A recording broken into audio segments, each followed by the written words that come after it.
3 విషయాలు మీకు చెప్తాను. మొన్నటి ఎన్నికల్లో బ్రహ్మాండంగా మీ గుండెల్లో ఉన్న ఇందిరమ్మ రాజ్యం తెచ్చుకోవడం కోసం, మార్పు తెచ్చుకోవడం కోసం నాకు అంటే మీ సీనన్నకు అత్యధిక ఓట్లు వేసి మంచి మెజార్టీతో గెలిపించారు. ఆ ఎన్నికల సభలో అనేక సందర్భాల్లో నరేష్ రెడ్డి గారు చెప్పేవాడు, మనము గెలిపించి పంపిస్తే సీనన్న మంత్రి వస్తాడు అని. మీ కొంతమందికి నమ్మకం ఉంది, కొంతమందికి నమ్మకం లేదు.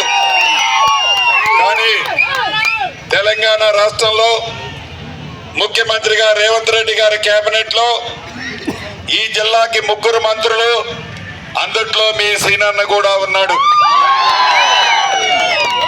సీనన్నగా నేను, బట్టి విక్రమార్క గారు ఉప ముఖ్యమంత్రి, తుమ్మల నాగేశ్వరరావు గారు మరొక మంత్రి, 3 మంత్రులు ఒకే జిల్లా నుంచి వచ్చాం. మీ దీవెనలతో, మీ కష్ట ఫలితంగా మీరు చెమటొచ్చి గత ప్రభుత్వంలో అనేక అవమానాలు, అవహేళనలు తట్టుకొని ఈనాడు ఇందిరమ్మ రాజ్యంలో మీరు అభిమానించే మీ సీనన్నని మంత్రిని చేసుకున్నదంతా మీ దయతోనే అని ఈ వేదిక మీద నుంచి మీకు తెలియజేస్తున్నాను. ప్రధానంగా 2 సమస్యలు ఉన్నాయి. 2 సమస్యలు ఉన్నాయి.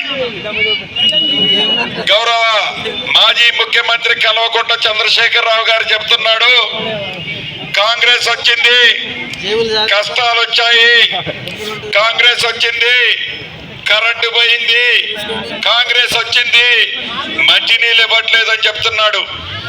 ఈ వేదిక మీద నుంచి కల్వకుంట్ల చంద్రశేఖరరావు గారిని 2 విషయాలు అడుగుతున్నా. మొదటిది, ఈ ప్రభుత్వం ప్రజల దీవెనలతో డిసెంబర్ 9వ తారీఖు నాడు అధికారంలోకి వచ్చింది. డిసెంబర్ 9వ తారీఖు కంటే ముందున్న ప్రభుత్వం మీ దౌర్భాగ్య ప్రభుత్వం అన్నది మర్చిపోవద్దు. ఎందుకు చెప్తున్నాను అంటే, డిసెంబర్ 9 తర్వాత ఒక్క చుక్క వర్షము ఎక్కడా పడలే. మీ టైంలో వర్షాకాలం అంతా అయిపోయింది. అటు గోదావరిలో, ఇటు కృష్ణాలో వచ్చిన నీరు మీ అసమర్థత వల్ల నీటిని ఆపలేని కారణం చేత నీరన్నీ ఒక పక్క గోదావరి సముద్రంలో కలిసింది. ఈ కృష్ణా నీల కింద ప్రభుత్వానికి తాకట్టు పెట్టి ఈ నీళ్లు ఆంధ్రప్రదేశ్ కి ఇచ్చిన ప్రభుత్వుడు నువ్వు. రైతన్నలకి వేలాది ఎకరాలు పంటలు ఎండబెట్టింది నీ వల్ల. కాంగ్రెస్ ప్రభుత్వం వచ్చింది డిసెంబర్ 9న అయితే డిసెంబర్లో, జనవరిలో వర్షాలు పడతాయా? చేసిన తప్పు నువ్వైతే అది కాంగ్రెస్ ప్రభుత్వం వచ్చింది, కష్టాలు వచ్చాయని సొల్లు కబుర్లు చెబుతున్నావు.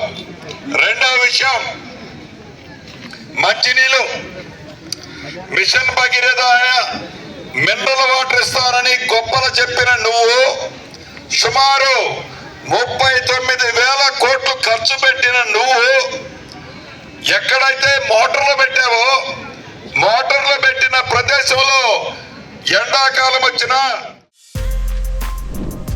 For more videos like this, subscribe Big TV channel.